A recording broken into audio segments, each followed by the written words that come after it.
The Great Flood of Noah, from the Book of Genesis. This video will break down the event step by step, explore its historical context, the Book of Genesis, its significance with Judaism and Christian, and its enduring impact on culture and history. According to Genesis 6:5, the wickedness of humanity was great on the earth, and every inclination of the thoughts of the human heart was only evil all the time. Corruption, violence, and moral decay dominated society. God regretted creating humans due to their pervasive evil and decided to destroy all living creatures. This marks a critical turning point in the narrative. God chooses a reset to restore purity to the world. Noah, a righteous man, blameless among the people of his time. Genesis 6:9, as a man of faith and obedience who found favor in God's eyes, setting him apart from his contemporaries. God instructs Noah to build an ark to preserve life, offering specific dimensions and materials. An ark 300 cubits long, 50 cubits wide, and 30 cubits high, constructed from gopher wood and sealed with pitch. Genesis 6:14-16. The ark's design: 3 decks, a roof, a door on the side, and compartments for animals. A massive vessel built to withstand a global deluge. God's command Noah to bring pairs of every living creature, both male and female, along with 7 pairs of each clean animal, which were acceptable for sacrifice, and provisions to sustain all aboard during and after the flood. The moment Noah, his wife, his 3 sons, Shem, Ham, and Japheth, their wives, and the animals enter the ark. As they enter and God shuts them in, sealing their fate, all the springs of the great deep burst forth, and the floodgates of the heavens were opened. Genesis 7:11. For 40 days and 40 nights, torrential rain poured down relentlessly, combining with water from beneath the earth, leading to a catastrophic deluge. Every part of the earth was submerged, with waters rising to cover even the highest mountains by over 15 cubits, approximately 22 feet.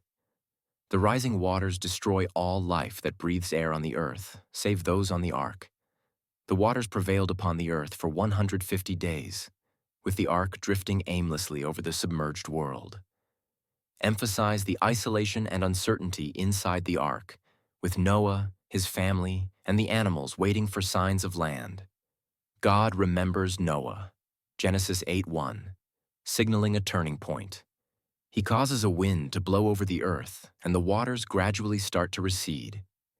This takes months, not a rapid process, but a slow, painstaking one. The tops of the mountains become visible after 74 days. The ark finally comes to rest on the mountains of Ararat, modern-day Turkey or Armenia. The image of the ark stranded on a mountain peak becomes a powerful symbol of hope and survival. Noah waits 40 days after the ark rests, and then sends out a raven to see if the land is dry. The raven flies back and forth until the waters dry up. He then sends a dove, which returns empty-handed the first time. After 7 days, he sends the dove again, and it returns with a freshly plucked olive leaf, signaling that the floodwaters have receded. After another 7 days, the dove is sent out again and does not return, indicating the earth is finally habitable. God commands Noah to leave the ark. Describe the moment Noah, his family, and the animals step onto dry land for the first time in over a year. The joy, relief, and renewal they must have felt are palpable as they emerge into a cleansed new world. Noah's first act upon leaving the ark is to build an altar to God and offer sacrifices from the clean animals as a gesture of gratitude and worship. Genesis 8:20. This action signifies his devotion and thanks for divine protection. God's covenant with Noah, where he promises never again to destroy all life with a flood. God sets the rainbow in the clouds as a sign of this covenant, a symbol of peace and hope for future generations.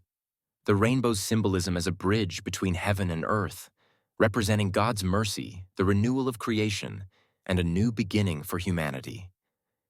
Judaism and Christian view the story of Noah as a prophet or a man of faith, with the story serving as a lesson on obedience, repentance, and divine judgment. Flood stories appear in many ancient cultures around the world. For example, the Epic of Gilgamesh from Mesopotamia, which predates the biblical account, geological evidence.